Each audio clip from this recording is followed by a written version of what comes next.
In the dim corridors of history, the image of the plague doctor stands out with a certain enigmatic allure.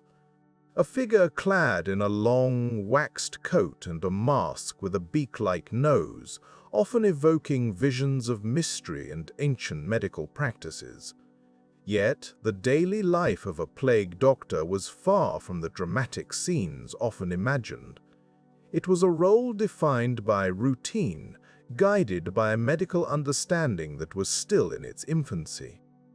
These doctors moved through their days thoughtfully, each action a small piece of a larger, methodical process aimed at navigating the challenges of the time. In this exploration, we will gently peel back the layers of their work, from their presence in bustling cities dealing with outbreaks to the quiet moments of reflection in their own solitude.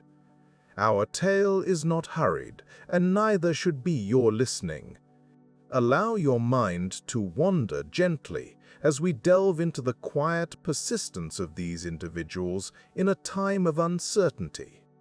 If you find this exploration intriguing, do share the time and place from which you are listening. It helps us connect in this shared curiosity. And, should you wish to join us for more such journeys into the past and the world around, consider subscribing to The Wandering Mind. We continue now into the life of those who donned the beak and cloak to face a world shadowed by illness. In the 17th century, the quiet rhythm of life in many European cities was occasionally disrupted by the presence of an unusual figure, moving deliberately through the cobbled streets. This figure, known as a plague doctor, was a common sight during outbreaks of the bubonic plague, a disease that periodically swept through the continent with devastating effect. As we begin to explore this chapter, our focus rests gently upon the cities of Italy and France, where the plague doctors found their most frequent calling. These bustling cities, often vibrant with trade and culture, would suddenly find themselves under the oppressive shadow of plague. The once lively markets and thoroughfares would fall silent, their usual activity replaced by an eerie stillness. It was in these moments of uncertainty that the role of the plague doctor became most pronounced. Hired by city officials, these men were charged with the task of confronting the disease, armed only with the limited medical understanding of the time. A plague doctor's presence was most notable in Italian cities such as Venice, Rome, and Florence. These cities, with their intricate networks of canals and narrow streets, were particularly vulnerable to the spread of disease. The movement of goods and people that usually signified prosperity now carried with it the silent threat of contagion. In these settings, the plague doctor served as both a medical practitioner and a figure of authority, stepping into the void left by overwhelmed local health systems. In France, cities like Marseille and Paris experienced their own brushes with the plague. The bustling ports, gateways for trade and travel, became points of entry for the disease. Here, plague doctors worked in tandem with local authorities to manage the crisis. Their days were spent moving from one afflicted household to another, their distinctive attire offering both protection and a somber reminder of the grim task at hand. The historical context in which these plague doctors operated was one of limited knowledge and great uncertainty. The bubonic plague, caused by the bacterium Yersinia pestis, was transmitted primarily through fleas that infested rats. However, the true nature of the disease and its transmission were not understood at the time. Instead, theories of miasma, or bad air, dominated the medical landscape, guiding the actions and precautions taken by those on the front lines. The 17th century was a period marked by recurring outbreaks, each leaving its own mark on the cities it touched. The plague did not discriminate, affecting both rich and poor, young and old. As a result, the role of the plague doctor was both critical and challenging. These men were often young physicians, still establishing their careers, who accepted the role knowing the significant risks involved. Their work was not glamorous, often involving long hours and exposure to the very disease they sought to combat. Despite the challenges, the presence of plague doctors during these outbreaks provided a semblance of structure and hope. Their work was part of a broader civic effort to control the spread of disease and care for the afflicted. Contracted by cities, these doctors were part of a larger network of response, which included quarantine measures, the establishment of lazarettos or isolation hospitals, and public health decrees aimed at limiting the spread. In this historical landscape, the plague doctor's work was methodical and repetitive, governed by the rhythms of the disease itself. The outbreaks would rise and fall, much like the tides, leaving behind traces of their passage in the form of empty homes and grieving families. As the cities slowly emerged from these periods of crisis, the role of the plague doctor would recede, becoming once again a part of the backdrop of urban life. In contemplating this chapter of history, we find a reminder of the resilience of human societies in the face of disease. The work of the plague doctors, though shaped by the limited understanding of their time, represents a commitment to care and duty. Their presence in the cities of Italy and France during the 17th century offers a window into a world where science and superstition often walked hand in hand, striving together to make sense of the unseen forces shaping life. As we consider this, we are gently reminded of the continuity of human experience, where each era brings its own challenges and responses, quietly accumulating over time. In a time when understanding of disease was in its infancy, the role of a plague doctor emerged as a peculiar and often perilous occupation. These individuals were usually drawn from the ranks of young or less established physicians, those who were still building their reputations or finding their footing in the medical world. Their choice to become plague doctors was often driven by necessity rather than ambition, as the promise of steady work outweighed the risks they were willing to take. The towns and cities afflicted by the plague were in desperate need of medical practitioners, yet the more experienced physicians often hesitated to expose themselves to the dangers that came with treating such a virulent disease. Consequently, the mantle of plague doctor frequently fell to those who were either beginning their careers or who had not yet secured a more stable position within their community. These were individuals who were still honing their craft, willing to face the unknown in the hope of gaining experience and recognition. Often these physicians were hired under temporary contracts by municipal authorities who sought to manage the crisis at hand with whatever resources they could muster. While the contracts offered a semblance of security, they were typically accompanied by modest remuneration. The payment was enough to sustain the doctor, but it was not particularly lucrative.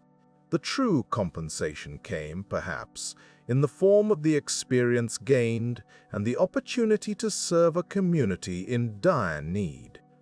The risks inherent in the position were considerable. The plague was a fearsome adversary, its causes and transmissions poorly understood, and working in close proximity to the afflicted carried the constant danger of infection. Yet for these doctors, the opportunity to serve was also a call to duty, a chance to apply their skills where they were most needed. This desire to contribute to the greater good, to stand at the forefront of a public health crisis, often outweighed the fears they might have harbored. In many cases, these doctors came from various backgrounds. Some were educated in medical schools, having studied the limited medical knowledge of the time. Others might have had more informal training, learning through apprenticeships or under the tutelage of more experienced practitioners. Regardless of their educational paths, they shared a common commitment to understanding and combating the diseases that ravaged their communities. While their youth and relative inexperience distinguished many of them, these doctors brought with them a sense of determination and resilience. They were willing to confront the daunting challenge of the plague, even as their understanding was shaped by the prevailing theories of the time. Their work required not only medical knowledge, but also a degree of bravery and resolve. Each day brought new challenges and the need for careful observation as they navigated the thin line between healer and potential victim. The role of a plague doctor was not just about treating symptoms, but also about providing a semblance of hope and stability to a community in turmoil. It was about being present in the face of uncertainty, offering what reassurance they could within the limits of their understanding. Their presence was a reminder of the human capacity for compassion, even amidst fear and suffering. In their simple, methodical routines, they embodied a quiet resilience, a steadfast commitment to their duty despite the ever-present shadow of danger. In accepting the role of a plague doctor, these individuals became part of a broader societal response to the crisis. They represented a community's attempt to maintain some semblance of order and care during a time of widespread panic and uncertainty. Their work was a testament to the enduring human spirit, the willingness to confront the unknown and strive towards healing, even when the path was fraught with peril. Through their daily interactions with patients and families, these doctors learned to understand the nuances of the disease, contributing to a growing body of collective knowledge.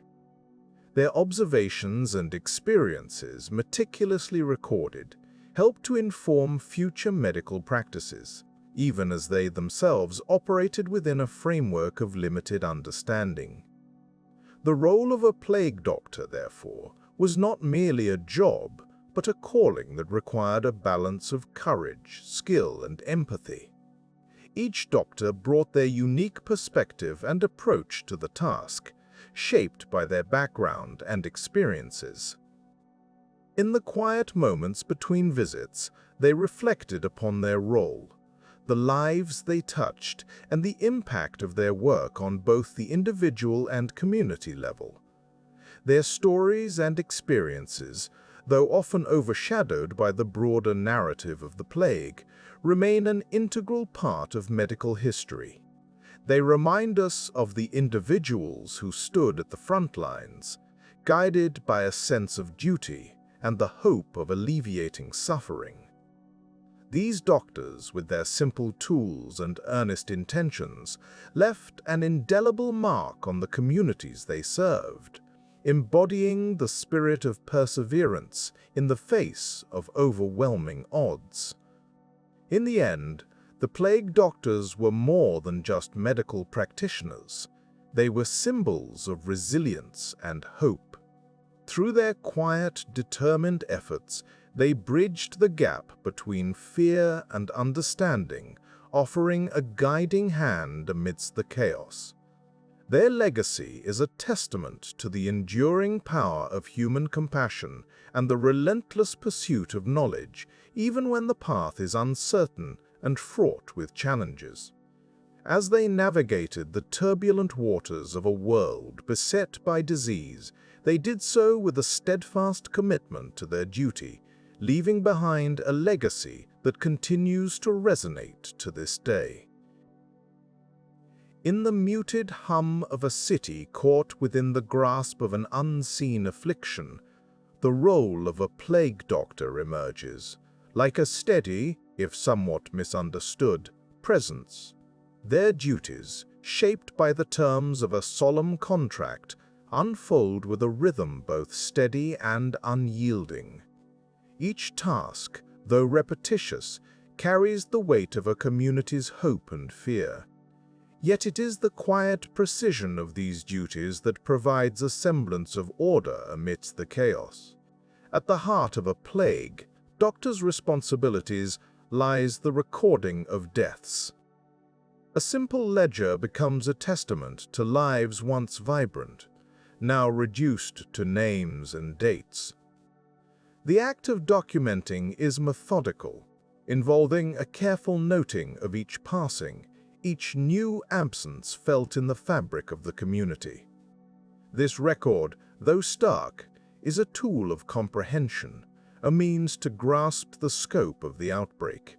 Through it, patterns may be discerned and the progression of illness understood, if only in part. Treating the sick forms another cornerstone of the doctor's contract. Here, the approach is guided by the knowledge of the time, limited yet earnest in its intent. Visits to the afflicted are marked by a quiet diligence, where symptoms are observed and treatments prescribed. The remedies, though rudimentary, are offered with a hope to alleviate suffering. Herbal concoctions, poultices, and the practice of bloodletting all serve as steadfast companions in this endeavor, applied with a measured hand. Overseeing quarantines brings a different set of challenges. The doctor moves through the city like a cautious sentinel, ensuring that the measures intended to curb the spread are respected. Homes are marked, boundaries set, and the flow of people gently managed. It is a delicate balance of enforcing necessary restrictions while maintaining an aura of compassion. The plague doctor, in this capacity, becomes both guardian and mediator, a bridge between civic order and human empathy. Reporting to civic authorities forms the final link in the chain of duties. The doctor stands as a conduit of information, translating the realities of the outbreak into terms the authorities can act upon. This communication is formal yet essential, ensuring that the measures necessary to protect the populace are informed and timely. The doctor's observations gathered through daily rounds provide a crucial perspective, shaping the wider responses to the crisis. Through these duties, the plague doctor becomes an integral part of the city's response to its plight. Each task, though seemingly small in isolation, contributes to a larger picture where gradual progress is made in understanding and managing the disease. The contract, while binding, is also a testament to the doctor's commitment to the public good, a quiet pledge of service amidst uncertain times.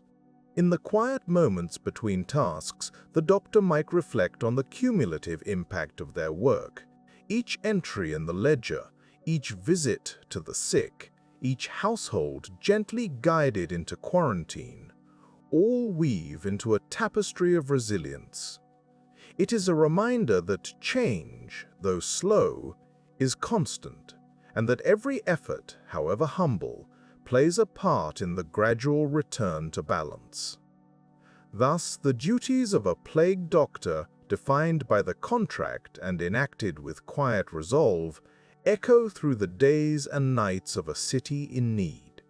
Each action, though grounded in the limitations of the era, is a step towards understanding, a gesture of care amidst the uncertainty. And as the sun sets on another day, the doctor's work stands as a testament to the enduring spirit of those who serve in times of trial. In the early morning light, the city rests under a heavy silence. The usual bustle of vendors setting up their stalls, the chatter of neighbors exchanging morning greetings, and the distant rumble of carts making their way through cobbled streets are conspicuously absent. Instead, the air carries an almost tangible stillness. It is a quiet that is not merely the absence of sound, but a reflection of the strained state of the city, gripped by the relentless presence of the plague. Shuttered windows line the streets, their closed facades hinting at lives paused, routines disrupted. Behind these wooden barriers, families remain inside, seeking refuge from the invisible threat that lingers outside. The absence of people on the streets is a testament to the severity of the situation, where movement is restricted and interactions are limited to the bare necessities. It is a city where the usual rhythm of life has been stilled, replaced by an air of cautious waiting. The streets themselves, usually pathways of bustling activity, are now pathways of solitude. The cobblestones, once worn smooth by the constant tread of feet, lie undisturbed, save for the occasional flurry of a stray cat or the distant echo of a lone figure making their way through the city. This solitude is mirrored in the absence of familiar sounds. The clanging of blacksmiths' hammers, the melodic calls of street vendors, the lively chatter of children at play, all replaced by the soft whisper of the wind. Amidst this quiet, the city's architecture stands as a silent witness to the unfolding drama. The stone facades, with their intricate carvings and sturdy construction, seem to absorb the tension that hangs in the air. Bridges arch over canals or rivers, no longer crowded with the daily throng, now simply reflecting the stillness of the water below. Each element of the cityscape holds a story of past vibrancy, now subdued by the pervasive sense of unease. Occasionally, a figure may appear, moving with purpose yet caution. These individuals, perhaps on essential errands or duty-bound, navigate the city with an air of quiet determination. Their presence serves as a reminder of the ongoing efforts to maintain some semblance of normalcy in a world turned upside down. They pass through the streets like fleeting shadows, their footsteps echoing softly in the emptiness. The city's markets, once hubs of commerce and social interaction, remain largely deserted. Stalls that would have overflowed with goods now stand empty, their owners keeping to their homes. The few merchants who do venture out do so with a sense of urgency, conducting their business swiftly before retreating once more. Here, the economy takes on a different form, one dictated by necessity and scarcity rather than abundance and exchange. As the day progresses, the sun casts long shadows across the cityscape, accentuating the emptiness.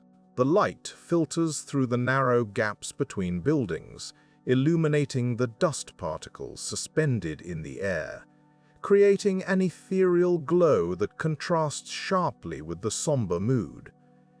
This interplay of light and shadow serves as a constant reminder of the duality of life within this city under strain, beauty and desolation existing side by side. Throughout the day, the presence of the plague is felt in subtle ways. The air itself seems to carry a different weight, a mixture of anxiety and vigilance. Notices posted on doors and walls, written in a hurried hand, serve as reminders of the precautions to be taken, the symptoms to be wary of, and the measures enforced by the authorities. These messages, though silent, speak volumes about the collective effort to combat the spread of illness. In the quieter corners of the city, Where gardens and small patches of nature provide a brief respite, there is a sense of contrast. The natural world continues on its course, largely unaffected by human concerns.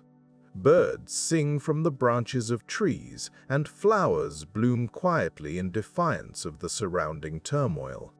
These pockets of life offer a gentle reminder of the resilience of nature, even in the face of adversity. As evening approaches, the city's sense of strain does not diminish, but rather deepens. The setting sun casts a golden hue over the landscape, turning the city into a tapestry of warm colors and deepening shadows. The streets, once more devoid of human presence, take on a tranquil yet eerie quality. It is a time when the city seems to hold its breath, awaiting the end of another day under the shadow of the plague. The city under strain remains a testament to the enduring spirit of its inhabitants. Though their movements are restricted and their lives are marked by uncertainty, there is a quiet resilience that persists. Behind the shuttered windows and closed doors, families find ways to adapt, to support one another, and to hold on to hope. It is a city where, despite the silence, the pulse of life continues, steady and unwavering. In this landscape, shaped by both the visible and the unseen, there is a sense of waiting, a collective anticipation for the day when the city will once again awaken to the familiar sounds of daily life. Until then, it remains a place of quiet reflection, where the strains of the present are met with the quiet determination to endure. In the quiet solitude of early morning, a plague doctor begins the day with a task that has become as routine as it is essential. Dressing for the day is not merely a matter of habit, but a ritual born out of necessity, shaped by the understanding of disease prevalent in the age. The attire serves not only as a physical barrier, but also as a statement of purpose. The waxed coat is the foundation of this ensemble. Crafted from heavy fabric, it is coated in wax to repel the unseen dangers believed to linger in the air. This outer layer, reaching down to the ankles, provides a sense of security, a tangible shield against the perceived perils of miasma. As the doctor dons this coat, there is an awareness of its weight and the protective comfort it affords. Gloves follow, fitted snugly over the hands. They are a simple yet vital component, acting as a first line of defense against contact with the afflicted. In an era where the nature of contagion remains elusive, these gloves offer a barrier against both the tangible and the intangible threats posed by proximity to illness. The feel of the material against the skin is a constant reminder of the boundary it creates, a separation between the doctor and the world outside. The hat, broad-brimmed and sturdy, sits atop the head, completing the upper half of the attire. It offers protection from the elements, shielding against rain and sun alike, while contributing to the distinct silhouette that has become synonymous with the role. This hat is more than mere headgear. It is an integral part of the uniform, serving to reinforce the identity and the duty carried out each day. Perhaps most iconic of all is the mask. Its beak-like shape is unmistakable, protruding from the face in a manner both curious and functional. This mask is not simply for anonymity, but is filled with a mixture of aromatic herbs and spices, believed to purify the air and guard against the odors thought to carry disease. Lavender, mint, and rose petals, among others, are carefully selected and placed within the beak, each chosen for its fragrant properties. The gentle scent that accompanies each breath serves as a reminder of the protective intentions behind this peculiar design. Vision through the mask is limited, with small glass lenses acting as the eyes. They offer a distorted view of the world, creating a barrier not just physical but perceptual, separating the wearer from the immediate reality. The world seen through these lenses is slightly altered, a metaphor for the altered perceptions and understandings of disease in this time. Upon securing the mask, the plague doctor becomes fully encased in a uniform that is both practical and symbolic. It is a transformation from individual to protector, from person to professional. The attire is not merely a collection of garments, but a comprehensive system designed to confront the unknown with what knowledge is available. As the final adjustments are made, there is a moment of quiet reflection. Each piece of clothing has been donned with care, each fastening checked for security. The attire is complete, the transformation enacted, and the day is ready to begin. The doctor steps out into the world, a figure both familiar and enigmatic, defined by the distinct silhouette and the purposeful stride. This act of dressing is more than routine.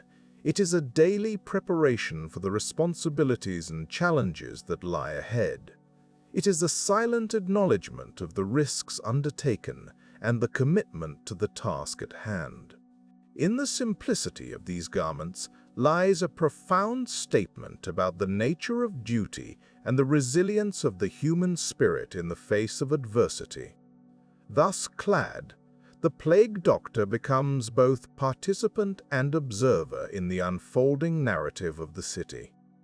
The attire is a constant companion, a reminder of the role played in the delicate balance between health and illness, life and death.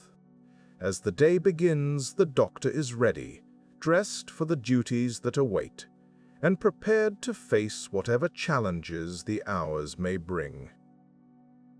In the stillness of a world not yet acquainted with the invisible intricacies of microbes, theories of disease took shape from what could be seen, felt, and smelt. The air, ever-present and all-encompassing, seemed a likely culprit for the ailments that befell humanity. It was the era of miasma, a theory that held sway over medical thought for centuries, deeply influencing the work of those tasked with confronting illness in its most fearsome form. Miasma, derived from the Greek word for pollution, painted disease as a byproduct of the environment, a noxious presence in the air itself. This notion, while rudimentary by modern standards, offered a coherent framework to explain why sickness seemed to spread in certain places and at particular times. The fetid air of overcrowded cities, the stench of refuse left to decay, or the dampness of marshlands were all thought to emit harmful vapors capable of seeping into the body and disrupting its natural balance. As plague doctors moved through the cities and towns they served, this concept of miasma guided their every action. It informed the way they dressed, the routes they took, and the treatments they prescribed. The air they breathed was a potential threat, and their peculiar garments were designed with this in mind. The long, beaked masks stuffed with aromatic herbs were not mere eccentricities, but practical implements intended to purify the air before it reached their lungs. Lavender, rosemary, and other fragrant plants were thought to counteract the foul miasmas, offering a layer of protection against the unseen dangers. This understanding of disease as a form of environmental pollution also influenced the broader strategies employed to combat outbreaks. Quarantines and isolation were not only about separating the sick from the healthy, but also about containing the spread of these pernicious airs. Streets were sometimes fumigated, fires set to cleanse the atmosphere, while public gatherings were restricted to prevent the mass inhalation of contaminated air. These measures, while primitive, reflected a sincere effort to impose order on the chaos of epidemic illness. The miasma theory also intersected with social considerations of the time. It was often the poorer districts, with their cramped living conditions and lack of sanitation, that were seen as breeding grounds for disease. This view, while not entirely inaccurate, sometimes overshadowed the complex interplay of factors that contributed to the spread of illness. Yet within the limitations of contemporary understanding, it provided a rationale for civic improvements aimed at reducing the burden of disease. Cleanliness, ventilation, and the removal of waste were all promoted as means to reduce the risk of exposure to harmful vapors. In the absence of a true understanding of pathogens, the notion of miasma offered a way to make sense of the unpredictable nature of outbreaks. It allowed physicians and public officials to devise strategies that, in some cases, inadvertently aligned with principles of modern hygiene, even if the underlying science was not yet understood. The focus on air quality, albeit misguided in its specifics, highlighted the importance of environmental factors in health, a lesson that remains relevant even as our understanding has evolved. The intellectual journey from miasma to germ theory was gradual and marked by resistance. It required a shift from the external to the internal, from the visible to the invisible. Yet, for the plague doctors of the time, working within the constraints of prevailing knowledge, miasma was a concept they could grasp and act upon. It was a framework that enabled them to navigate their duties with a semblance of confidence, even as the true nature of the diseases they faced remained elusive. In the quiet moments between their rounds, plague doctors might have pondered the air around them, the unseen currents that shaped their world. Theirs was a task steeped in uncertainty, guided by theories that would eventually give way to new understandings. But in their time, amid the challenges of their daily work, the theory of miasma provided a measure of clarity, a guiding principle in a world fraught with fear and uncertainty. As they moved from house to house, through streets lined with shuttered windows, the notion of miasma was ever present, a silent companion in their solitary work. It was a reminder of the limits of their knowledge, but also of the enduring human quest to understand and mitigate the forces of nature. Even as the air around them remained unchanged, the seeds of future discoveries were quietly taking root, waiting to bloom in the light of new insights and revelations. While the miasma theory did not hold all the answers, it was a crucial step in the long path towards comprehending the complexities of disease. It reflected the human desire to impose order on disorder, to find meaning in the midst of suffering. In its own way, it laid the groundwork for the advances that would follow, as each generation built upon the knowledge of those who came before, inching ever closer to the truth. Thus, as we look back on the world of the plague doctor, we see a landscape shaped by the interplay of belief and evidence, of tradition and innovation. The air they breathed, once feared as a carrier of disease, is now understood in more nuanced terms. Yet, the legacy of their work endures, a testament to the resilience of those who face the unknown with courage and dedication, ever striving to protect and heal, guided by the best understanding of their time. The day begins as the sun gently rises over the cityscape, casting long shadows across the narrow streets and winding alleyways. The air is cool and carries with it a faint scent of morning dew. As the plague doctor moves deliberately through the stillness, the world around him holds its breath, waiting for what the day might bring. Each step is measured, each movement deliberate, as he nears a place marked by illness. Approaching the house, the doctor pauses. His eyes take in the surroundings, noting the signs that distinguish this dwelling from its healthier neighbors. A pale cloth hangs draped from a window or door, a silent signal to those who understand its meaning. There is no urgency, only the quiet acceptance of a task that must be done. The doctor stands for a moment, allowing the gravity of his purpose to settle over him like a gentle mist. With a soft rap upon the door, he announces his presence. The sound echoes slightly in the otherwise hushed street, a reminder of life persisting behind closed doors. There is a pause, a moment stretched thin with anticipation, before footsteps approach from within. The door opens slowly, revealing a face worn by worry and sleepless nights, eyes holding questions that may have no easy answers.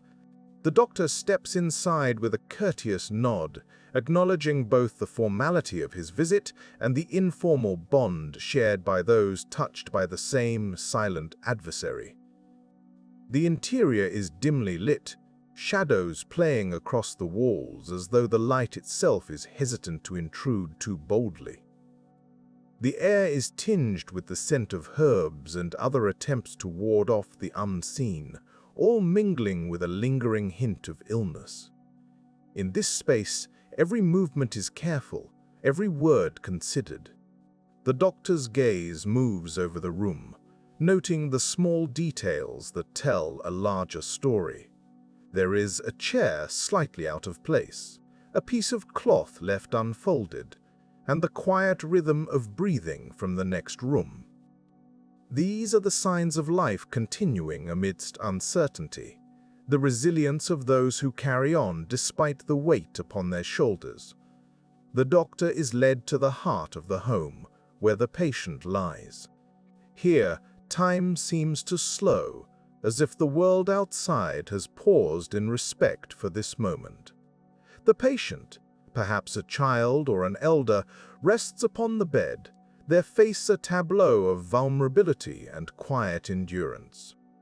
The doctor approaches with the gravity of a ritual, each step a testament to the responsibility he bears. He observes with a trained eye, noting the telltale marks of the disease. Swollen lymph nodes, known as buboes, are tender to the touch, yet he handles them with care.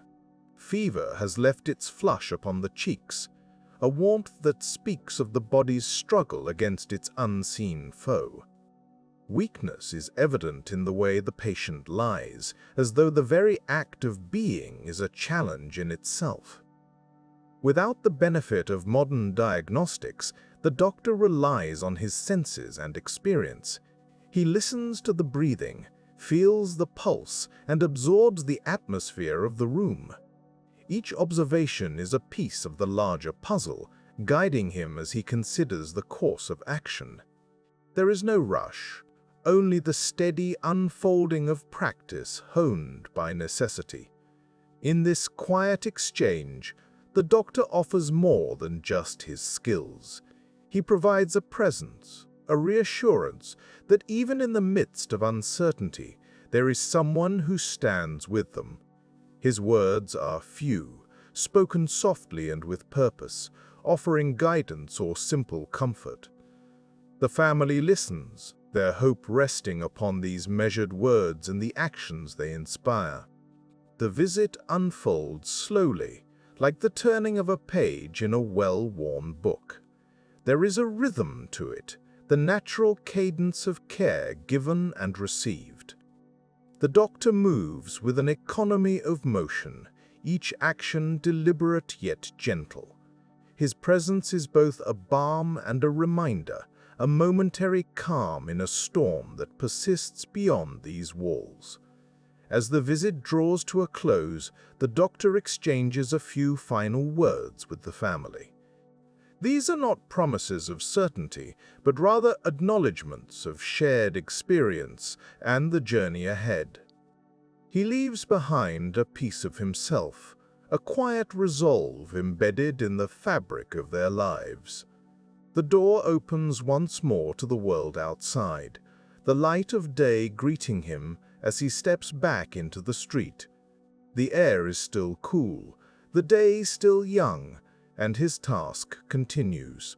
With a final glance at the house, he resumes his path, the measured tread of his footsteps echoing softly as he moves to the next place of need. In the gentle cadence of his work, the plague doctor is a bridge between worlds, carrying with him the weight of knowledge and the simplicity of care. As the day unfolds, he remains a quiet observer, a constant presence in a world that turns slowly, marked by the quiet resilience of those who face it. In the quiet, dimly lit rooms of a city gripped by plague, a doctor would pause at the threshold, allowing his eyes to adjust to the muted light filtering through shuttered windows. The air inside felt different, laden with a stillness that seemed to hold its breath in the presence of illness. Here, in these spaces, the daily work of a plague doctor unfolded, where observation became both a vital task and a solemn duty. The focus of his gaze would naturally settle on the signs that marked the presence of plague. Buboes, those painful, swollen lymph nodes, were often the most telling indicators. They might appear at the neck, the armpits, or the groin, each location a silent witness to the body's struggle. The doctor would observe these with a careful eye, noting their size, the color of the skin stretched thin over them, and any signs of tenderness.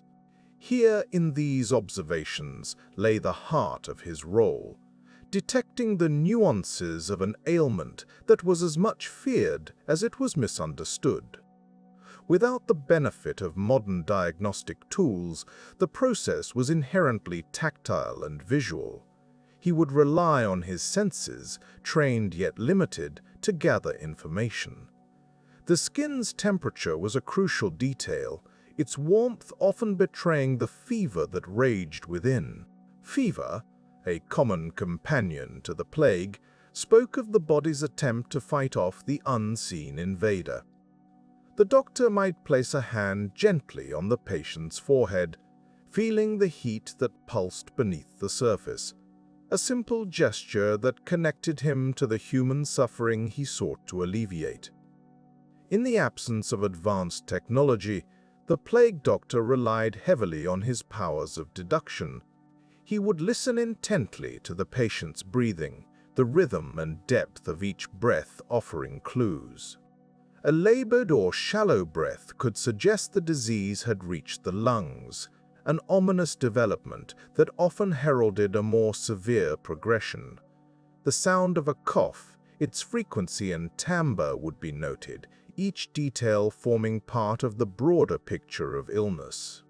Beyond the physical symptoms, the doctor also observed the patient's demeanor and energy levels.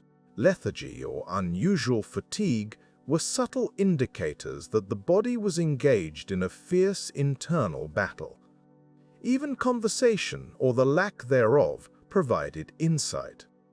A patient too weak to speak or respond could signal a more advanced stage of the disease, while coherent speech might suggest a less severe case, though always with the caveat that the plague could turn quickly and without warning. Throughout this process, the plague doctor remained acutely aware of his own vulnerability. The task of observation was not merely clinical, it was a delicate dance between duty and self-preservation. Each glance and touch was measured, performed with the knowledge that the unseen enemy lurked in the very air they shared. His protective garments, though rudimentary by today's standards, served as both barrier and reminder of the risks inherent in his work. The doctor would also consider the broader context in which these symptoms appeared. The patterns of illness within a household, or even a community, could offer valuable insights. Were multiple members of the same family affected in similar ways? Did the symptoms appear to be progressing more rapidly in certain areas of the city? These patterns, once identified, could inform the doctor's understanding of how the disease was spreading and aid in advising on measures to control its proliferation. Yet, despite the gravity of his observations, there was a certain quiet resignation in the doctor's approach. He understood the limitations of his knowledge and the tools at his disposal. The plague was a formidable adversary, one that often eluded the grasp of contemporary medical understanding. But within these constraints, the doctor persisted, driven by a commitment to his patients and the hope that his efforts might, in some small way, ease their suffering. As the doctor moved from patient to patient, his observations accumulated, forming a tapestry of the plague's impact on the human body. Each case contributed to a growing repository of knowledge, imperfect but invaluable. The symptoms observed, though sometimes subtle, were pieces of a larger puzzle that the doctor, and indeed the world, struggled to comprehend. In the dim light of these encounters, the plague doctor continued his work, guided by the principles of care and observation. Though the tools were few and the understanding incomplete, his role remained essential, a beacon of hope amid the shadows of uncertainty. The symptoms, those silent signposts of disease, were not merely markers of illness, but also reminders of the resilience of both the human body and spirit in the face of adversity. In the dim light of a modestly furnished room, the plague doctor begins his work with a steady hand and a patient mind. The treatments he offers are based on the medical wisdom of his time, shaped by traditions passed down through generations. Each method reflects a sincere, if imperfect, attempt to alleviate suffering in a world shadowed by illness. Bloodletting is a practice rooted in ancient theories of bodily humors. The plague doctor selects a vein with care, believing that the removal of blood can restore balance within the body. The slow trickle of crimson is both a physical act and a symbolic gesture, an attempt to release the malady that grips the patient. Over time, this method is thought to cleanse the body, offering a quiet hope of recovery. Poultices, too, are a staple of the doctor's repertoire. Crafted from simple ingredients such as bread, herbs, and vinegar, these topical applications are employed to draw out impurities. The warmth of the poultice, when placed gently upon a swelling bubble, is meant to soothe and heal. The ingredients, chosen for their supposed properties, are applied with attentive precision, each one selected to complement the others in a harmonious blend. Herbal remedies provide another avenue for care. The doctor relies on a variety of plants, each with a reputation for healing. The aromatic scent of rosemary, the calming effect of chamomile, and the bitter tang of wormwood are enlisted in the fight against the unseen foe. These herbs are often steeped into teas or blended into tinctures, their efficacy rooted as much in tradition as in any proven science. The patient sips slowly, encouraged by the doctor's reassuring presence. Isolation is advised with gentle firmness. The plague doctor understands that separation from others can prevent the spread of disease, though the concept of contagion is not fully grasped. He speaks softly, explaining the necessity of distance, the wisdom of solitude. Families are asked to remain within their homes, to avoid gatherings, to allow time for the illness to pass. This counsel is given with empathy, recognizing the difficulty of such measures. Through these treatments, the doctor performs his duties with a sense of quiet determination. Each method, whether through physical intervention or verbal guidance, reflects an earnest commitment to care. The outcomes are uncertain, the success is rare, yet the doctor continues his rounds with a steady resolve, guided by the knowledge he possesses.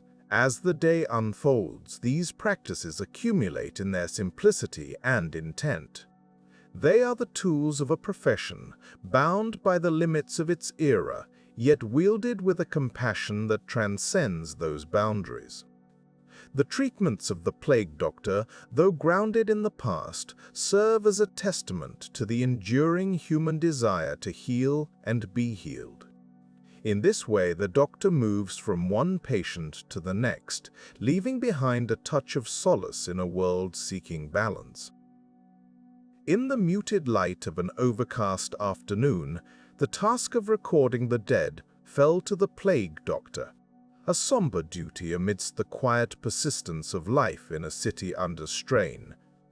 The streets, often vacant, bore silent witness to the slow passage of time, where each door closed against the outside world marked another chapter in a city's struggle. The doctor, clad in the familiar waxed coat and mask, moved with deliberate care, carrying a ledger and quill, tools of a different kind of medicine. Each entry in the ledger was a testament to lives once lived, capturing not just the names, but a brief glimpse into the existence of those who had succumbed. The process involved visiting homes where the shadows of illness had lingered too long. Families, themselves weary with the weight of grief, would guide the doctor to rooms where the air was still, save for the whisper of memories now etched in silence.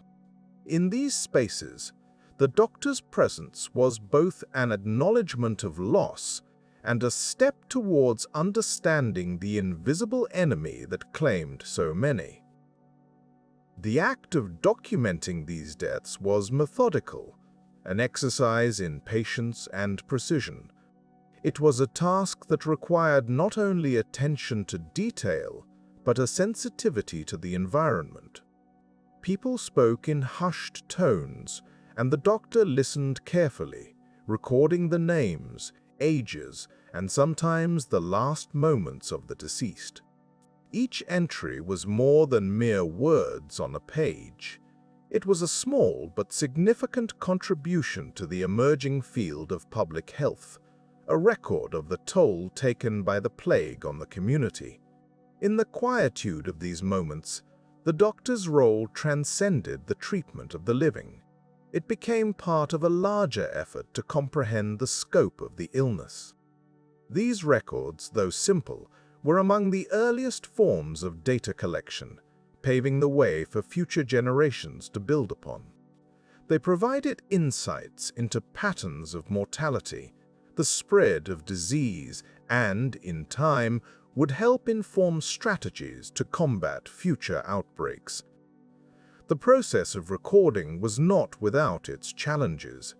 In the dimly lit rooms, the doctor's eyes adjusted to the gentle flicker of candlelight.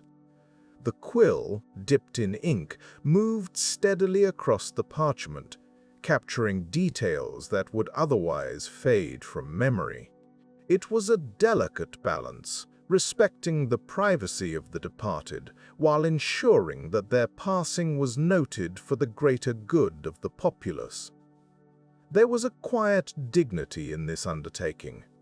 The ledger, once complete, would be handed to civic authorities, adding to the growing body of knowledge about the plague's impact.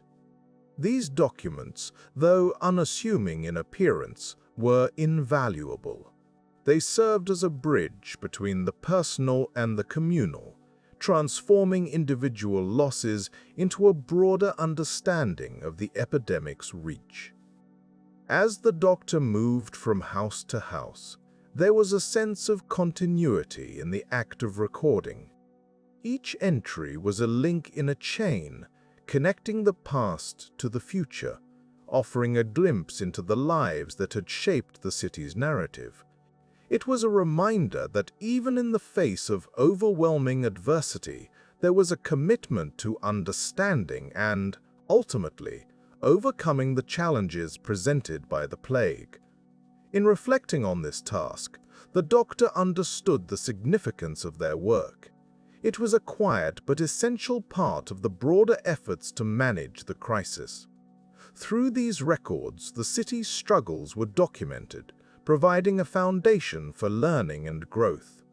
It was a task that, while somber, carried with it the promise of progress, as each recorded name contributed to a deeper understanding of the world in which they lived. The ledger, then, was more than a collection of names.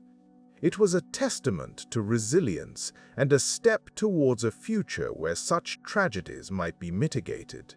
In the stillness of these moments, the doctor's pen moved with purpose, knowing that in each stroke lay the hope for a better understanding of the world's natural rhythms and the forces that disrupted them. And so, the day continued, marked by the quiet determination to record, to remember, and to learn. In the midst of a day woven with care and concern, there exists a moment of reprieve. The plague doctor finds a quiet corner, away from the pressing weight of his duties. Here, the air seems a touch softer, the light gentler as it filters through narrow windows. It is a time to pause and gather oneself, to step back momentarily from the tapestry of illness that surrounds. The mask, with its elongated beak and glass eye coverings, is carefully set aside. It has been a constant companion, a shield of sorts, though its effectiveness remains a matter of belief rather than certainty. The gloves, too, are removed with deliberate care, revealing hands that have touched the fevered and the frail. There is a certain relief in the simple act of uncovering, of feeling the air upon one's skin, unmediated by layers of protection. A simple meal awaits, modest in its composition yet sufficient. Often it is bread, perhaps accompanied by a wedge of cheese or an apple. The nourishment is straightforward, designed to sustain rather than indulge. In these moments, the focus is on the functional. The act of eating becomes a rhythm, a reminder of the body's needs amidst the more pressing demands of the mind. The taste of the meal is a familiar one, grounded in the everyday. It serves as a quiet anchor, a tether to normalcy in a world skewed by uncertainty. Each bite is a small comfort, a momentary distraction from the weightier concerns of the day. The simplicity of the food is mirrored in the simplicity of the moment, a brief interlude in an otherwise unrelenting schedule. As he eats, the plague doctor allows himself a moment of reflection. These pauses, though brief, offer a chance to sift through the thoughts that accompany his work. The faces of those he has visited linger in his mind, each one a testament to the lives touched by the unseen forces of disease. These reflections are not burdensome. Rather, they are companions in the solitude of his chosen path, constant reminders of the purpose that drives him. The room around him is quiet, save for the occasional creak of wooden beams settling into their accustomed positions. Outside, the world continues at its altered pace, a city in quiet turmoil. Yet here, in this small space, there is a semblance of calm. The afternoon light casts gentle shadows that dance lightly upon the walls, creating patterns that speak of transient beauty. With the meal concluded, there is a moment of stillness, a lingering silence before the duties of the day resume. The plague doctor takes a deep breath, savoring the relative peace, the rare opportunity to simply be. It is a luxury of sorts, these stolen moments of stillness, all the more precious for their brevity. As he prepares to resume his tasks, the familiar ritual of donning gloves and mask once more begins. Each piece of attire is carefully considered, its placement deliberate. The mask, with its distinctive form, is adjusted to fit snugly, the herbs within offering their fragrant protection. The gloves, a barrier between flesh and the unknown, are pulled on with a steady hand. This midday pause, though fleeting, is essential. It fortifies the spirit, allowing the plague doctor to step back into the world with renewed purpose. The simplicity of the meal, the quiet of the room, the act of reflection, each element contributes to a sense of balance, of readiness to face the hours ahead. And so, with the mask in place and gloves secured, he rises to his feet. The day calls him back, to the streets and homes where his presence is both a comfort and a reminder. The midday pause fades into memory, a gentle interlude in the ongoing narrative of his work. In this way, the rhythm of the day continues, marked by moments of quiet and action, reflection and duty.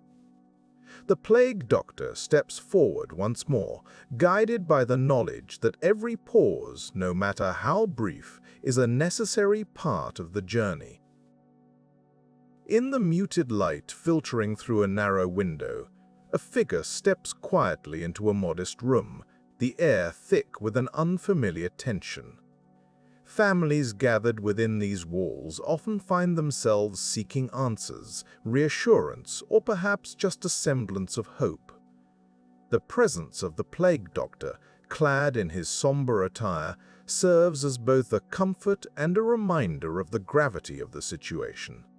In these times, communication unfolds gently, shaped by the customs and courtesies of the day. The doctor, aware of the limits of his knowledge and the expectations placed upon him, approaches each family with a measured demeanor. He speaks in a calm, steady voice, offering what guidance he can. Much of what he conveys revolves around practical measures, simple actions that might help mitigate the spread of illness. Avoiding contact is often at the forefront of his advice, though the concept of isolation carries a different weight in a household bound by close quarters. The doctor explains, with patience, the importance of maintaining cleanliness and the separation of the ill from the healthy, a task easier spoken of than accomplished. He suggests the airing out of rooms, a practice meant to disperse the miasmas believed to carry disease. Families listen intently, their expressions a tapestry of concern and cautious hope. The doctor's words, grounded in the best understanding of the era, are received with varying degrees of acceptance. In some households, his presence is embraced as a beacon of authority and care. In others, there exists a quiet skepticism, a doubt born of desperation and past experiences. As the doctor speaks, he remains observant, taking note of the family members present. The dynamics within each household are unique, and understanding these subtleties allows him to tailor his advice. He may gently encourage a mother to ensure her children are kept warm and fed, or perhaps reassure a father that the symptoms, though worrisome, are not yet dire. The conversations are often laced with the doctor's own reflections on the nature of illness. He might muse softly about the mysteries of the body's response to disease, sharing what little insight exists on the workings of the humors and the balance of elements within the human form. Such discussions offer families a glimpse into the broader landscape of contemporary medical thought, providing context to the measures recommended. In instances where the family is grappling with loss or impending grief, the doctor's role shifts subtly. Words become a balm, a means to soothe the raw edges of emotion. He might speak of the cycles of life, the inevitability of passage, and the strength found in communal resilience. These are moments where the boundaries of his duty expand beyond the physical to touch upon the spiritual, offering solace in the face of uncertainty. Throughout these interactions, the doctor remains acutely aware of the limitations imposed by his own understanding. While he endeavors to provide clarity, there is an underlying acknowledgement of the unknown. This humility, woven into his advice, leaves space for the family's own beliefs and practices, allowing them to find comfort in familiar traditions alongside the new directives.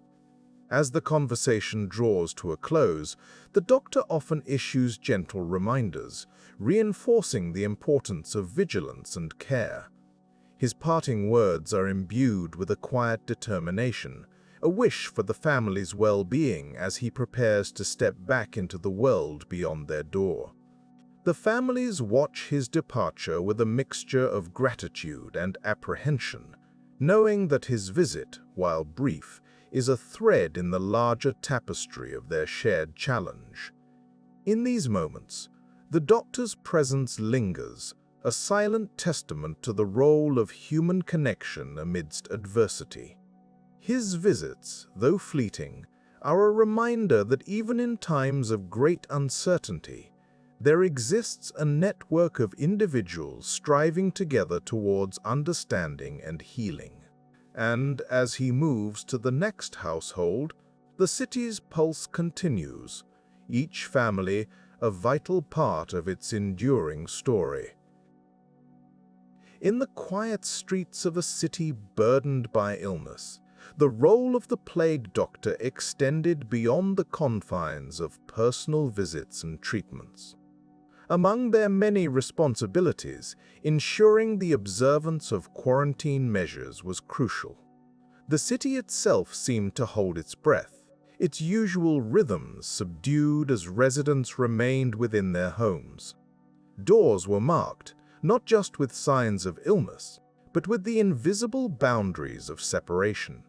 The plague doctor moved through these streets, a figure of authority and reassurance, tasked with maintaining the delicate balance between public safety and the inherent need for human connection.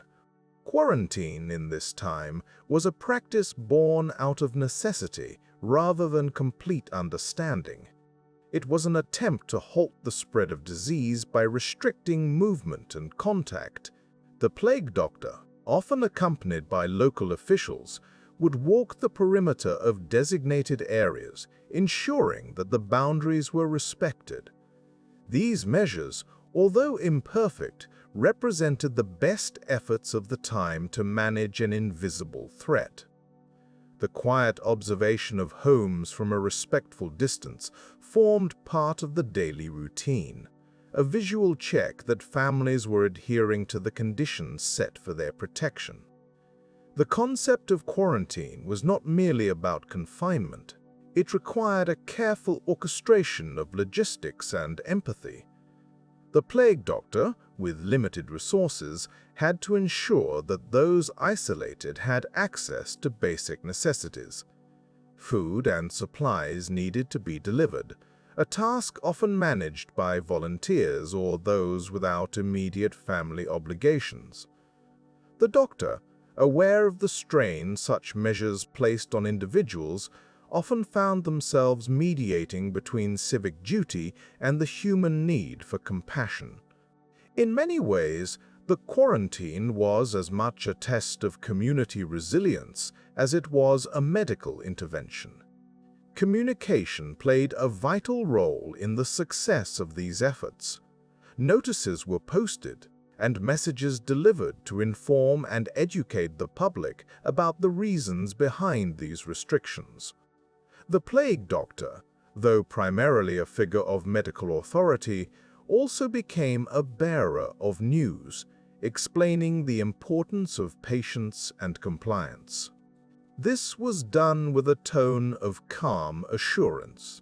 The doctor's own presence, a reminder of the seriousness of the situation, but also of the collective effort required to overcome it. Within the confines of quarantine, the specter of fear was ever present. The doctor had to be mindful of the psychological impact of prolonged isolation. For many, the absence of regular social interaction was as debilitating as the illness itself. The doctor's visits, therefore, were conducted with an awareness of this, offering words of reassurance where possible. Here, the doctor's role transcended that of a medical practitioner, becoming also a source of hope and stability.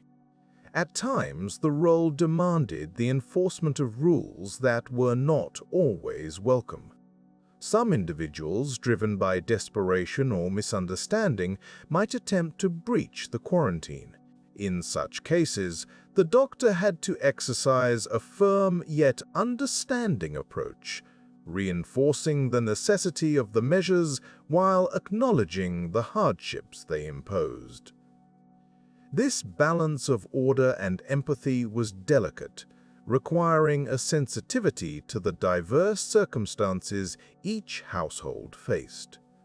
The network of quarantines spread like a patchwork across the city, each area a microcosm of the larger struggle against the plague.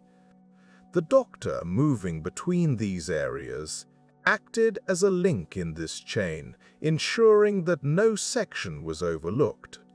It was a careful choreography, each step measured to maintain the integrity of the quarantine while addressing the individual needs that arose. In the course of their duties, the doctor might encounter moments of resistance or frustration. These were natural responses to the constraints placed upon daily life. Yet it was in these moments that the doctor's role as a mediator became most apparent. By listening, by showing understanding, and by maintaining a steady presence, the doctor helped to diffuse tensions and foster a sense of collective responsibility. As the day unfolded, the doctor's routine of supervision continued, punctuated by short exchanges with those tasked with supporting the quarantined. These interactions, though brief, were vital in coordinating efforts and ensuring that no family was left without care. The doctor, though often solitary in their work, relied on these connections to sustain the broader network of support. The city, under the strain of the outbreak, revealed its resilience through the cooperation of its inhabitants. The doctor, witnessing these quiet acts of solidarity, found in them a reminder of the enduring spirit of the community. Each successful observation of quarantine, each instance of compliance, was a small step towards recovery. As the day drew to a close, the doctor reflected on the subtle progress made. The streets, though still and silent, held the promise of eventual renewal. The quarantine, with all its challenges, was a testament to the city's commitment to safeguarding its people. The doctor, having spent the day navigating these measures with a mix of authority and compassion, returned home aware that their efforts, though unseen by many, were part of a larger tapestry of care. In this way, the doctor's role in supervising quarantine measures was not just about enforcing rules, but about nurturing a sense of shared responsibility and hope. The day's work was a quiet affirmation of the power of collective action, a reminder that even in isolation, the bonds of community remained unbroken. In the days and weeks to come, this understanding would guide the city through the challenges that lay ahead, each small victory a step toward a future where such measures would no longer be necessary. In the midst of a city grappling with the unseen forces of disease, the figure of the plague doctor moved quietly, a silhouette against the backdrop of anxious streets. the public perception of these individuals was a complex tapestry woven from threads of fear, suspicion, and occasional respect. To many, the sight of a plague doctor, clad in their distinctive garb, was a reminder of the pervasive threat that lingered in the air, an ever-present specter of illness and mortality. Their appearance alone was enough to stir unease. The beaked mask, designed to ward off what was believed to be harmful air, lent them an ominous presence. This mask, filled with pungent herbs, was intended to protect the wearer from miasmas, those unseen vapors thought to carry disease. Yet, to the public, it served as a visual cue of danger, reinforcing the fear that illness was near. As they walked the cobbled streets, their very presence could cause shutters to close and conversations to hush. Suspicion was another shadow that accompanied the plague doctor. In a time when medical knowledge was limited and explanations for disease were often shrouded in mystery, these figures could be viewed with distrust. The populace, desperate for answers and wary of the unknown, sometimes saw them as harbingers rather than healers. Accusations, though whispered and rarely substantiated, could linger like the scent of the herbs they carried. Were these doctors truly there to heal, or were they part of the problem, a necessary yet unsettling presence in a city already besieged by fear? Despite the apprehension they inspired, there were moments of respect, however subdued. For some, the plague doctor represented a flicker of hope amidst despair, a professional dedicated to understanding and mitigating the spread of sickness. Their willingness to step into infected homes, to examine those afflicted, and to offer what care they could, required a certain bravery. In a world where many would avoid the diseased, the doctor's role was an act of service that did not go unnoticed. In quiet corners of the city, small gestures hinted at this respect. A nod from a weary villager, a simple meal left at a doorstep, or a whispered word of thanks from a family member all spoke to the gratitude felt by those who benefited from the doctor's attention. While suspicion might cloud public opinion, these subtle acknowledgments were a testament to the complex dynamic between the doctor and the community. The plague doctor, in their daily rounds, inhabited a space that was neither wholly welcome nor entirely shunned. Instead, they walked a delicate line, navigating the varied perceptions of those around them. This role required not only medical skill, but also an understanding of the human condition, a balancing act between professional duty and the emotional realities of a frightened populace. In this uneasy coexistence, the doctor's presence served as a reminder of the thin veil separating health from illness, life from death. To watch them work was to witness the struggle against forces barely understood, a struggle in which the stakes were nothing less than the lives of individuals and the well-being of the entire community. Yet, despite the weight of such responsibility, the doctor carried on, driven by the faint hope of bringing relief to a city in distress. Even as they moved through the streets, the perception of the plague doctor remained in flux. Each interaction, each whispered conversation, could tip the balance of public opinion. In some households, their visits were awaited with a mix of dread and anticipation, a necessary intrusion that brought both fear and potential relief. In others, their presence was unwelcome, an embodiment of the disease they sought to combat. The dual nature of their role was a reflection of the broader societal struggle with understanding and confronting the plague. The public, grasping for explanations and reassurance, projected their fears onto these figures. Yet, in doing so, they also recognized the vital role the doctors played in the community's survival. It was a paradox that defined the relationship between the individual doctor and the broader society, a dynamic as complex as the disease itself. In the quiet moments between visits, as the doctor paused to gather their thoughts, they might reflect on this duality. The life of a plague doctor was one of contrasts between hope and despair, fear and courage, suspicion and trust. It was a role that demanded resilience in the face of uncertainty, a commitment to the well-being of others despite the personal risk involved. As they continued their work, the doctor remained a focal point for the city's collective fears and hopes. Their presence in the streets, while often unsettling, was a constant reminder of the ongoing battle against the plague.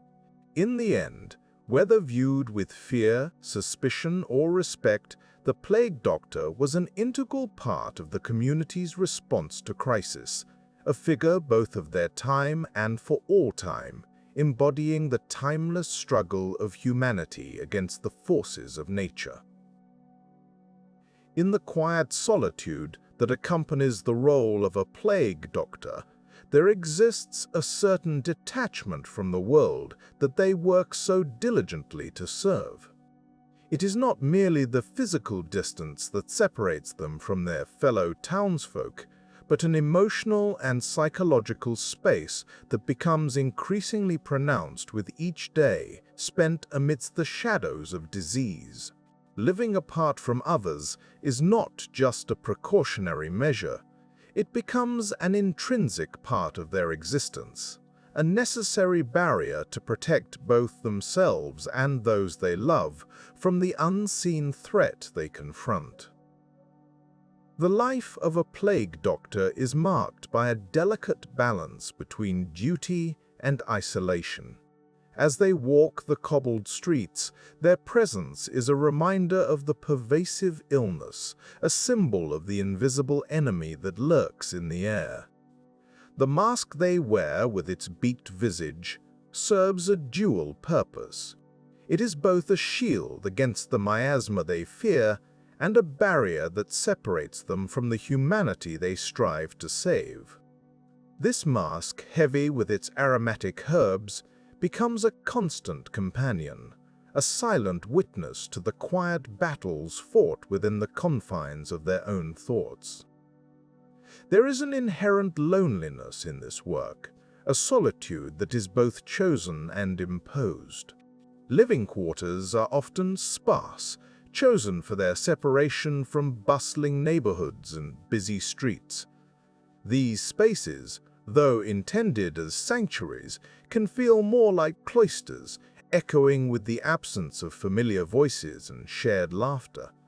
Here, the plague doctor finds themselves alone with their thoughts, with only the flickering light of a candle for company as night falls. The weight of uncertainty is a constant presence, lingering like the very disease they seek to understand. Each day brings new questions, new cases, and the ever-present fear of infection. Despite their protective garb and careful measures, the threat is never far from their mind. The knowledge that one misstep, one unguarded moment, could lead to their own illness adds a layer of tension to their already fraught existence. Yet, this awareness also sharpens their resolve, a quiet determination to carry on despite the risks. In the stillness of these solitary moments, they reflect on the nature of their work. The role of a plague doctor is fraught with challenges, yet it is also a calling, a duty that transcends personal safety.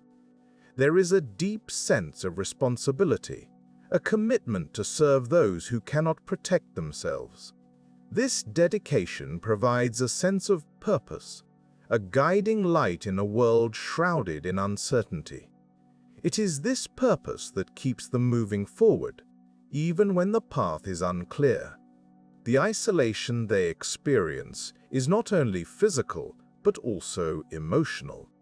Friendships and familial bonds are put on hold, as contact with others is limited to reduce the risk of transmission.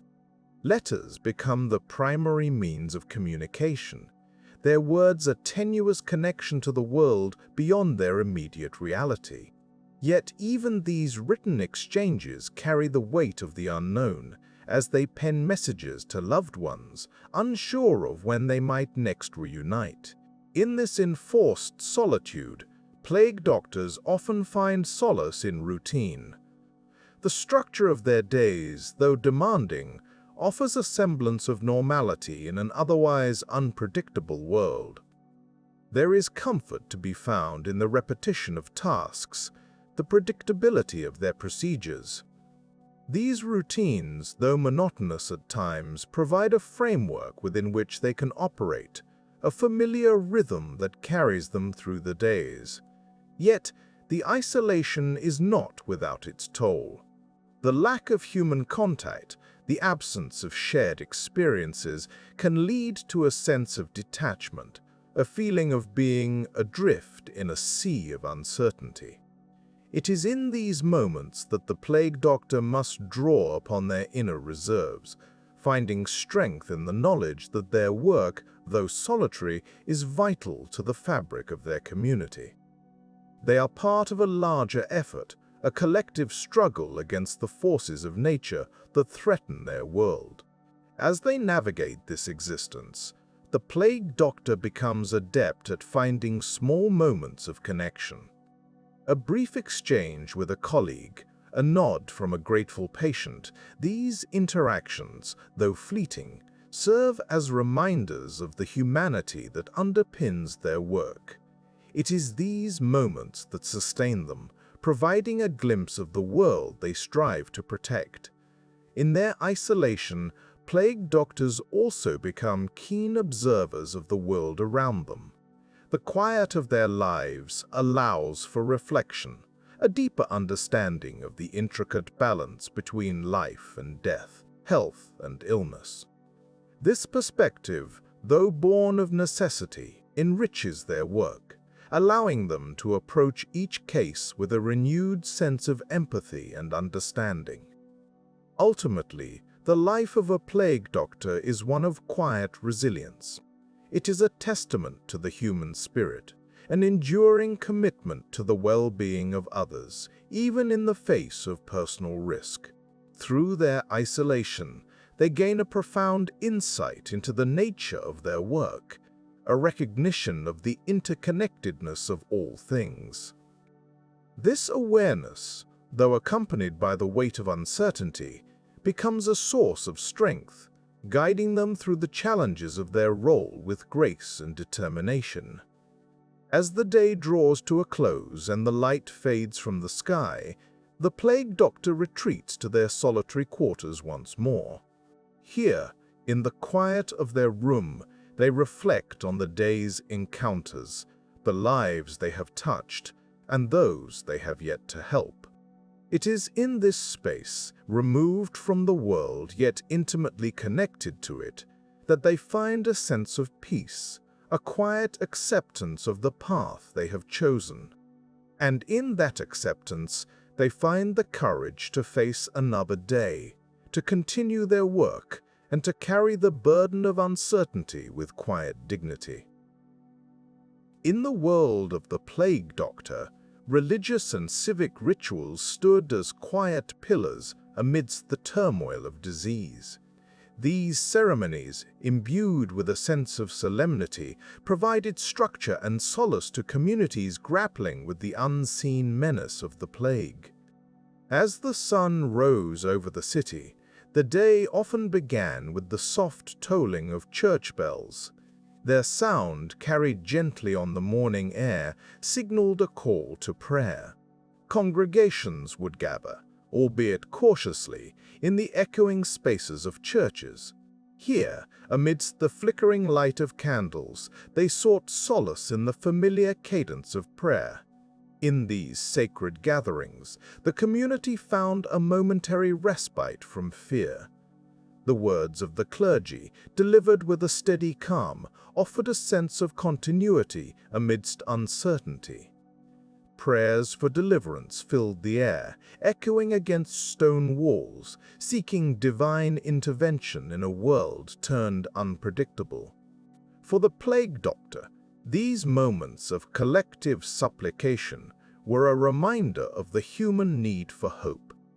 The reliance on faith as a balm for the unknown was both a comfort and a testament to the era's understanding of disease. Outside the confines of churches, civic rituals played a similarly vital role.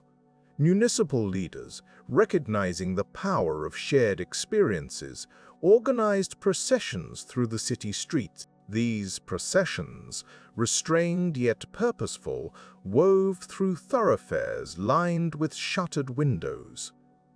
Participants moved with a measured pace, a symbol of unity in a time of division. The air was heavy with the scent of incense carried by the breeze, mingling with the distinct aroma of the city itself. These processions were not just a display of faith, but also an assertion of communal identity. In their quiet dignity, they reinforced the bonds between neighbors, reminding each person of their part in the wider whole. For the plague doctor, observing these rituals was to witness a community's resilience. The slow, rhythmic steps of the procession mirrored the careful, deliberate nature of his own work, both efforts seeking to restore balance in a world askew. Rituals extended beyond the visible to the audible. Hymns, sung with a gentle strength, added a layer of calm to the environment. Their melodies, simple yet profound, resonated with those who listened, whether from the safety of their homes or amidst the procession. This music, familiar and reassuring, provided a soundtrack to the city's struggle, a reminder that even in isolation they were part of a greater chorus. For the plague doctor, these hymns were a backdrop to his daily rounds, their notes weaving through the fabric of his tasks. The shared experience of these rituals, whether in prayer or procession, formed a tapestry of human response to adversity. Through them, the city found a rhythm, a way to navigate the ebb and flow of fear and hope. The rituals were not just for the living, but also honored those who had succumbed to the disease. Funerals, though often attended by only a few, were conducted with a quiet dignity. The rites, performed with a careful attention to tradition, provided a final act of respect. In these moments, the community acknowledged loss while reaffirming life's sanctity. For the plague doctor, these ceremonies were a reminder of the stakes involved in his work, a silent testament to the lives that had been touched by the plague's reach. As dusk approached, the city's rituals would often conclude with a final prayer, a collective moment of reflection as the day surrendered to night. The soft murmur of voices rising and falling in unison offered a sense of closure. For those who listened, it was a gentle reminder that despite the day's challenges, there was hope in tomorrow. In this way, the rituals of the day, both religious and civic, formed a cycle, a steady rhythm that underpinned the city's response to the plague. These rituals, deeply rooted in tradition, were both a response to the present and a connection to the past. They provided continuity in a world marked by change, a thread of familiarity amidst the unfamiliar. For the plague doctor, they were a backdrop to his work, a steady presence that mirrored his own efforts to bring order to chaos. In observing them, he was reminded of the enduring human spirit, a spirit that found strength in unity and solace in shared ritual. Through these practices, the city sought to maintain a sense of normalcy, a semblance of order amidst the disorder. The rituals served as both a symbol and a tool, reinforcing the community's resilience while offering a framework for understanding the crisis. For the plague doctor, they were an integral part of the landscape, a reminder of the larger forces at play in the tapestry of life. In their quiet persistence, these rituals mirrored the enduring nature of the human response to adversity, a testament to the city's resolve to endure and, ultimately, to heal. As the sun begins its gradual descent beyond the horizon, the light softens, casting a gentle glow over a city that has grown accustomed to the muted rhythms of life under strain. The streets, already quietened by the day's restrictions, now fall further into stillness. It is a time when the air itself seems to hold its breath, and the familiar outlines of buildings blur into the dusk. The plague doctor, moving with deliberate calmness, makes his way through this landscape of subdued hues. The day's work is not yet complete. There are those who still await his presence, each visit a necessary step in the long procession of duties. As he walks, the sound of his footsteps echoes faintly, a solitary reminder of his passage through the cobbled streets. The final calls of the day carry a certain weight, marked by the inexorable transition from light to dark. With each house approached, there is a sense of continuity, a gentle persistence in the face of uncertainty. The doctor's role is both simple and profound, to offer what assistance he can, within the limits of his understanding, to those in need. Entering each household, the doctor is met by the quiet resignation that has settled over the city. Families, weary from the ongoing trial of illness, look upon him with a mixture of hope and trepidation. His presence, a symbol of both aid and the limitations of contemporary medicine, is received with the unspoken understanding that relief is never guaranteed. In these moments, the doctor's actions are measured and deliberate. He observes, listens, and provides counsel where possible. The signs of illness, fevered skin, labored breathing, are noted with a practiced eye, yet the remedies at his disposal remain largely unchanged. Herbal concoctions, advice on isolation, and the occasional bloodletting form the extent of his offerings, each administered with a quiet diligence. The conversations are subdued, voices softened by the encroaching night. The doctor speaks with a gentle certainty, aware that his words must carry reassurance even when certainty eludes him. In the dim light of each room, he becomes both observer and participant in the ongoing struggle against disease, a figure at the intersection of hope and helplessness. As he departs each home, the evening deepens, wrapping the city in its somnolent embrace. The streets are now largely empty, save for the occasional figure moving with purpose, their paths crossing in the shared solitude of the hour.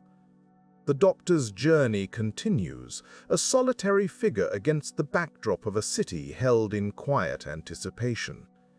The final visits of the day are marked by a growing stillness.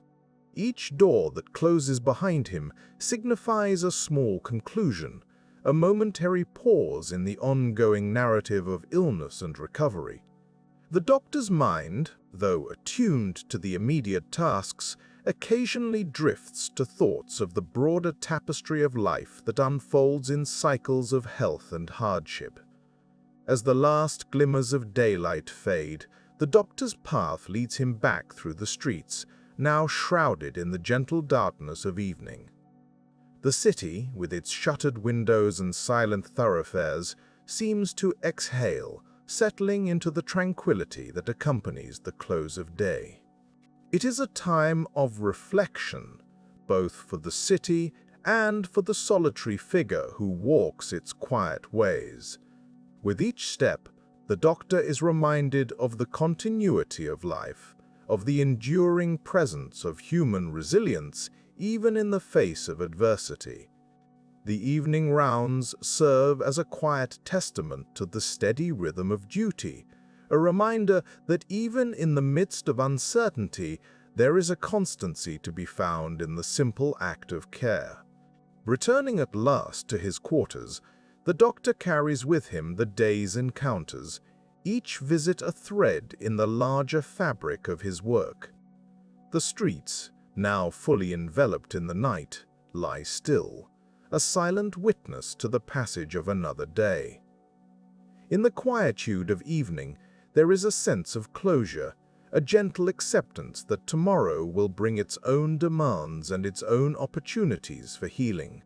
As the city rests, the doctor reflects on the delicate balance of life, the interplay of light and shadow that defines both the physical world and the human experience. In the calm of the evening, there is space for contemplation, for the recognition that each day, with its challenges and its moments of grace, contributes to the ongoing story of a community bound by shared trials and shared hopes. The evening rounds, with their quiet rhythms and familiar rituals, serve as a reminder of the enduring nature of care. In the measured pace of his work, the doctor finds not only a sense of purpose, but also a connection to the broader cycles of life that continue, unhurried and unchanging, beneath the ever-turning sky. As the light of the day reluctantly yields to the embrace of dusk, the plague doctor finds a quiet corner in which to pause.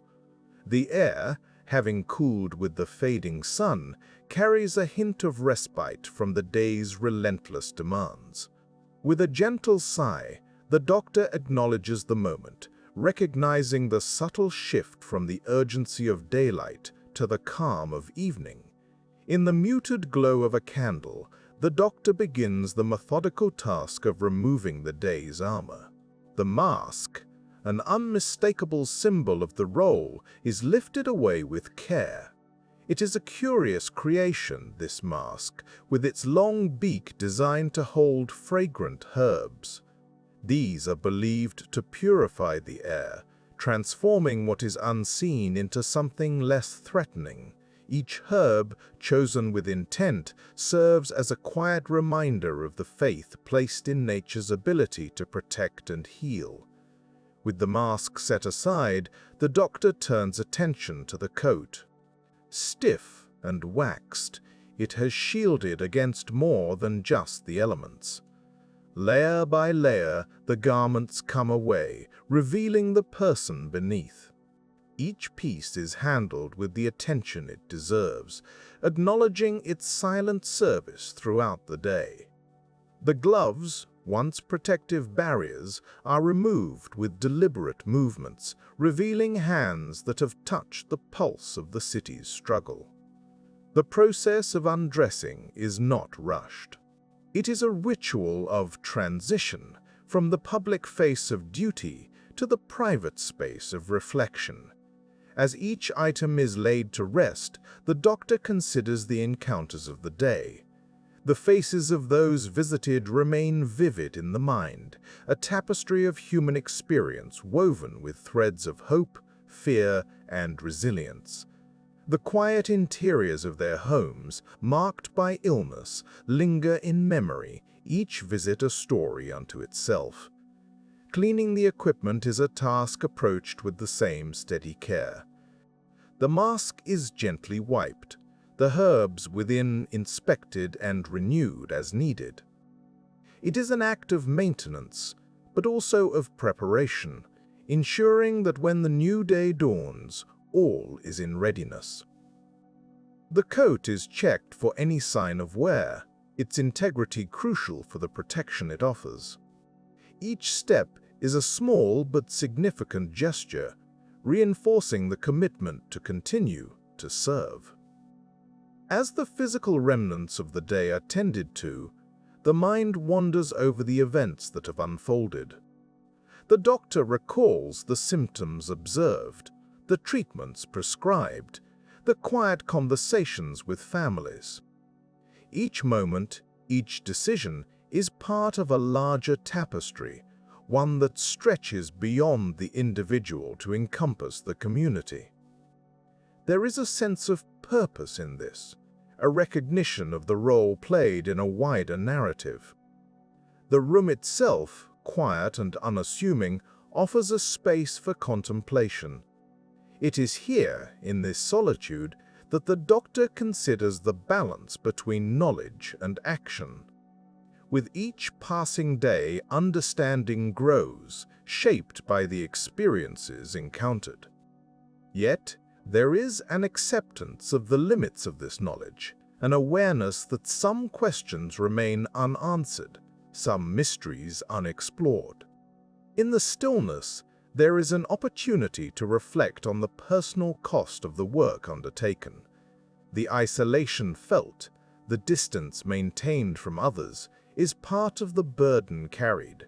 Yet within this solitude, there is also a measure of peace, a chance to find equilibrium amidst the uncertainty. The doctor knows that the path chosen is not without its risks, but it is also one of profound impact. As the evening deepens, the doctor finds a moment to pause, to sit quietly and allow the mind to settle. The day's encounters slowly fade into the background, leaving a gentle space for rest. It is a time to breathe deeply, to let go of the weight of the day, and to prepare for the night. The city outside continues to live its quiet existence, a reminder of the continuity of life even amidst challenge. With the equipment cleaned and set aside, the doctor turns inward, finding solace in the familiar rituals of the evening. A simple meal, a moment of stillness, these are the ways in which balance is restored. There is a gentle satisfaction in knowing that, in some small way, the day's efforts have contributed to the collective well-being. It is a quiet achievement, one that speaks more to persistence and dedication than to any single success. The evening draws on, each moment a step closer to rest. The doctor, having completed the day's tasks, finds comfort in the thought of sleep. It is a time to recharge, to gather strength for the challenges that tomorrow may bring. As the world outside slowly drifts into slumber, the doctor allows the mind to do the same, embracing the peace that comes with the close of day. In this quiet space, there is room for gratitude, a recognition of the privilege to serve, the opportunity to make a difference, however small. The night offers a canvas upon which thoughts can gently meander, free from the constraints of urgency or expectation. Here, in the soft embrace of evening, the doctor finds a moment of clarity, a reminder of the enduring nature of hope. As the candle flickers low, casting gentle shadows across the room, the doctor prepares for rest. The day's garments, set aside and ready for another day, speak of continuity and purpose. With a final glance around the room, the doctor allows the mind to drift, secure in the knowledge that tomorrow will bring new opportunities to learn, to serve, and to reflect anew. And with that thought, the doctor succumbs to the quiet pull of sleep, carried on the tide of dreams into the night. In the dim glow of a solitary candle, the room is hushed, offering a moment of respite after the day's quiet turmoil. The air is still, carrying only the faint scent of wax and the lingering aroma of dried herbs. Here, in this modest chamber, the plague doctor unwinds from the demands of the day, surrounded by the gentle presence of books and the soft rustle of parchment. It is a space defined by simplicity and solitude, providing a sanctuary from the world outside, with its silent streets and shuttered homes. The walls, worn yet steadfast, have borne witness to countless evenings like this. They echo with the thoughts and reflections of a mind weighed down by the burden of responsibility. The doctor sits in quiet contemplation. The doctor sits in quiet contemplation, the day's events unfolding slowly in the mind's eye. Each house visited, each face encountered, lingers in memory, a tapestry woven from moments both fleeting and profound. The images are vivid yet serene, a testament to a day spent in the service of others. Knowledge, though limited, guides the doctor's hand and heart. The remedies offered, drawn from tradition and experience, aim to ease suffering and instill hope, however modest. Yet there is an awareness that understanding is incomplete, that the mysteries of illness elude full comprehension. This acknowledgement does not diminish the resolve, but rather grounds it, anchoring the day's work in humility and dedication. The quiet of the room allows for introspection, a gentle turning inward. It is a time to ponder the delicate balance between duty and uncertainty, to consider the role played in the broader tapestry of the city's life. As the candle flickers, casting shadows that dance softly against the walls, the doctor's thoughts turn to the people encountered throughout the day. There is a shared humanity in these interactions, a silent recognition of vulnerability and resilience. In this moment of reflection, the weight of isolation is keenly felt. The nature of the work necessitates distance, a separation from familiar comforts and connections. Yet, within this solitude, there is also a profound sense of purpose. The doctor's presence in the community serves as a beacon of care, a reminder that even in the darkest times, there is someone who bears witness, who listens, who tends to the needs of the afflicted. The candle's light grows dimmer, its gentle glow a reminder of the passage of time. Outside, the city lies in anticipation, poised between the present struggle and the hope of a quieter tomorrow. The doctor, too, waits, patiently, steadfastly, aware that each day brings new challenges and opportunities to learn, to serve, and to heal. As the evening deepens, the doctor takes solace in small rituals, the familiar motions providing comfort and structure. The careful cleaning of instruments, the neat arrangement of notes and observations, the quiet closing of the day's ledger. All these tasks are performed with a sense of reverence and routine. They are acts of mindfulness, grounding the doctor in the present and preparing for the days yet to come. With a final glance around the room, the doctor prepares to rest, knowing that tomorrow will bring its own rhythm of challenges and duties. The heart is steady, the mind at ease, as the candle's flame flickers one last time before yielding to the gentle embrace of darkness. In the quietude of the moment, there is a sense of continuity, of being part of a lineage of caregivers who have walked similar paths, faced similar uncertainties. The city rests, its inhabitants sheltered in their homes, each waiting for the dawn and the promise of a new day. The doctor, too, finds peace in this shared waiting, this collective anticipation of healing and renewal. As sleep approaches, the mind drifts, carried by the soft currents of thought and memory.